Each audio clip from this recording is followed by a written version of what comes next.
What's good, Deluxe family? Welcome back to the channel, man. In this video right here, we're going to be looking at the most dangerous places on Earth. Alright, so I actually don't even know what to expect. I don't know if they're going to be talking about dangerous places as in like deadly hot places, or dangerous places as in like the people there will kill you and, you know, like put you inside out, or like put you in a pretzel or some shit. I don't know. I'm just taking a wild guess. I don't know what to expect, but what you can expect in this video is me eating my snacky snacks. No cap, I had to restock on some snacky snacks. Look. It's okay for me to cheat, you know what I'm saying? I haven't had my snacky snacks in what, like 2 weeks? Something like that. But what should I open first? Which one y'all think I should open first? I think I should get the Oreo. I'm gonna go with the Oreos first, you know what I'm saying? The Oreos definitely won't disappoint. But without further ado, let's get into the most dangerous places on Earth, man. Let's get straight into it. As soon as we step outside our front door, nowhere is safe. Scary, not scary. But again, land this video. As powerful as humankind is, there is something much larger than us. Something much more dangerous calling the shots. Yeah, it is. Mother Nature.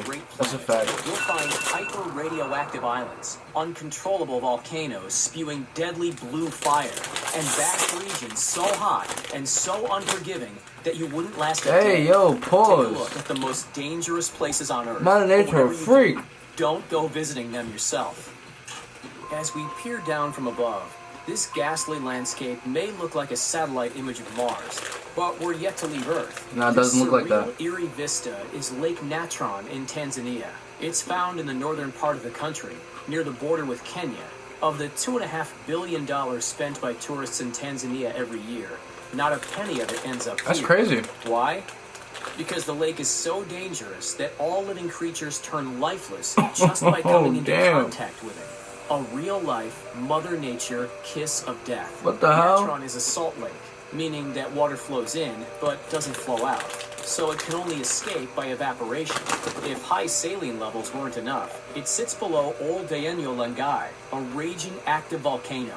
For obvious reasons, swimming in this lake is strictly prohibited.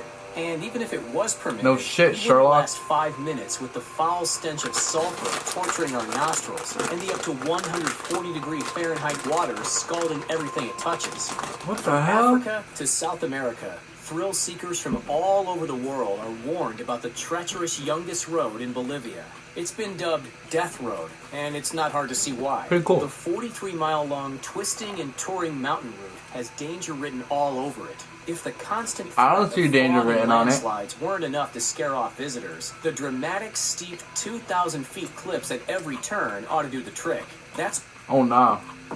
This was just part of an experiment. Put some pictures up online, got some good feedback. It's a fall higher than the entire Empire State Building. Why don't they be smart? You know what I'm saying? Stop being lazy piece of shits and put railings on it so no one dies. That would be smart, right? You know what I'm saying? Would it not? 300 drivers met their fate every single year until 1994, with numerous memorials scattered along the dirt path. The road connects Bolivia's capital, La Paz. That road is there for people to die. They're trying to, you know what I'm saying, keep the population at a certain rate, because there's so many people that die and they still decided not to put a railing. You know what I'm saying? Sounds kind of fishy to me. To the town of Coroico, and until no 2009, it was the only means of transport between the two. Thankfully, an alternative has since been built.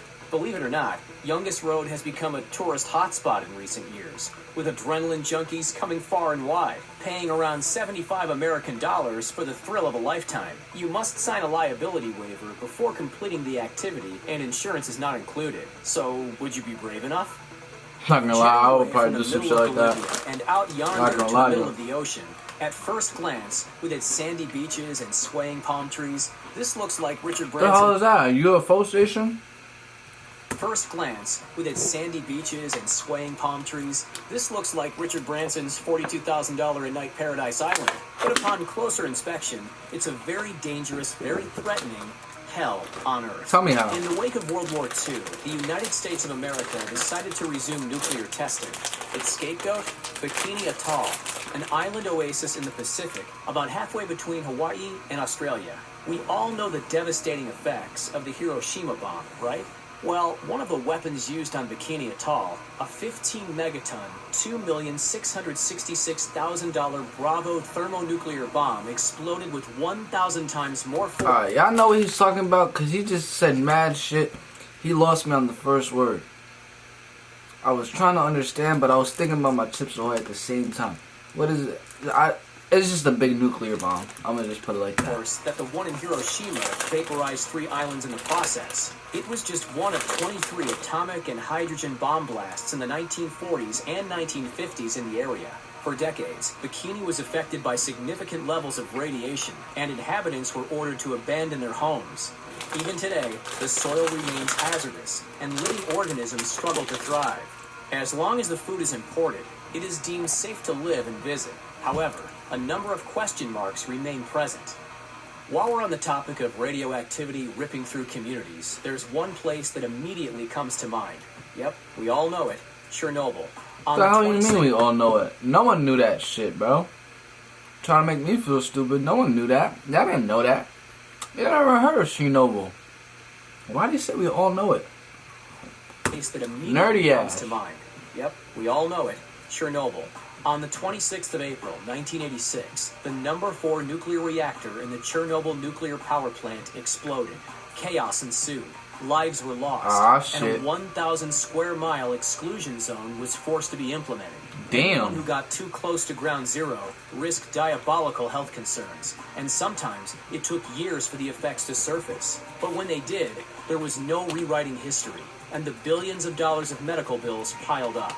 Today, the eerie crumbling Ferris wheel in Pripyat and the untouched abandoned buildings are not only reminders of the disaster, but also emerging tourist attractions. As the concept of dark tourism gains traction, more and more people are spending hundreds of dollars on guided tours through the radioactive area. On these tours, you can view the new confinement structure that covers the former number 4 reactor, which was estimated to cost $2.3 billion, a mere sliver of the $235 billion in total damages. But don't touch anything, because the radioactivity levels still pose health risks. Y'all might as well get rid of that piece of earth. In something as spectacular as these stunning electric blue flames erupting from a volcano, it's beautiful. It's mesmerizing, it's a recipe for disaster. These incredible images come from Kawah Ijen volcano in Indonesia, located near the eastern tip of Java Island, right about here. By day, it's a uniquely colored lake, worthy of a selfie or two, but by night, it's a raging, dazzling, and potentially harmful spectacle. That's amazing. This feat of Mother Nature is accessible for humans, but it's not easy. A 4-mile climb to heights of nearly 10,000 feet is just step 1. Step 2 is wading through the toxic sulfur fumes that reduce not only your ability to breathe, but also your visibility. The blue glow comes from the combustion of sulfuric gases. They emerge from the volcano. I'm not doing all that to see some blue flames. I'm not doing it. It won't happen. At hell-like temperatures up to 1,112 degrees Fahrenheit. And if you get too close, well, we don't need to spell that one out. Your balls will blow off. Indonesia boasts a list of natural sites, including Kawah Ijen, which rivals any other nation in the world, which is why their annual tourism revenue has broken the $16 billion mark. If you're heading down there, though, there are much better hiking opportunities. Split between the northeastern fringes of Ethiopia, southern Eritrea, and northern Djibouti, welcome to what thousands of travelers describe. I was friends with a girl from Ethiopia. Friends. You know what I mean. Described as the literal hell on earth. This is Africa's Danakil Desert, and while it may look like a colorful Willy Wonka paradise, it's one of the most alien places on earth. And we're not exaggerating there. I look like somewhere in SpongeBob. Otherworldly that scientists actually use as a comparison to study the possibility of life on other planets. Much of it is over 350 feet below sea level, and temperatures regularly exceed 122 degrees Fahrenheit or 50 degrees Celsius. With a number of so-called killer lakes, It's common to see insects and birds lay The hell's motionless going around on? the perimeter of Danakil's sulfur springs, likely caused I by thought that was a drinking hippo. sulfur-infused water or inhaling too much of the carbon dioxide-rich air. The hydrothermal areas in Danakil, those stunning geysers and lakes, are hotter and more acidic than anything in Yellowstone National Park. As if the immense heat, numerous active volcanoes, and toxic gas-spitting geysers weren't enough to scare you off. See, that actually looks like a Incidents of different violence planet. involving tourists have been recorded over recent years. Still, tourism is increasing. Last year, income earned from tourism rose to $3.5 billion. That's light money. As we leave the gateway to hell and That's venture light back money. to the landlocked South American nation of Bolivia, we'd like to welcome you to the calm and picturesque Madidi National Park. Unlike some of the other spots we've seen so far, a swim in the water won't do much damage. The killer in waiting, instead, is the array of toxic plants. This national park is home to the What? most poisonous and aggressive flora in the world. For us, contact with any The of hell? the plants growing in this park can cause severe itching, rash, and dizziness. For smaller animals yet to adapt to the conditions, well, it can be a whole lot worse. That's Madidi weird. is also teeming with That's parasites, different. meaning that a tiny wound could turn deadly in a short period of time if bad luck comes a-knockin'. The park stretches 7,336 square Wow. miles, That's or amazing. 19,000 square kilometers, from the Andean peaks down to the steamy Amazon, making it one of the largest protected areas in Bolivia. Guided tours can be arranged from hundreds up to a couple $1,000s. And trust us, you want an experienced guide by your side every step of the way to protect from the plants and wildlife. Damn, Skippy, I'm not trying to lose my life on a vacation. What is going on in this commercial? Shorty look like she'll do all types of freaky things. If that doesn't sound like your cup of tea, then stay far, far away from Ilha de Quemática, I don't really like tea, aka bro. Snake Island. It's not Snake just Island? 4,000 of your average garden snakes either. This 43-hectare island, Sound like which an sits island about full of my 25 old miles off friends. mainland Brazil, is the endemic home of the golden lancehead viper, one of the most venomous snakes on the entire planet. A human bitten by one of these reptiles could wind up 6 feet under in less than an hour. Yep, that bad. Thankfully, even if we Say wanted that to word. get up close and personal with these legless demons, we're strictly forbidden.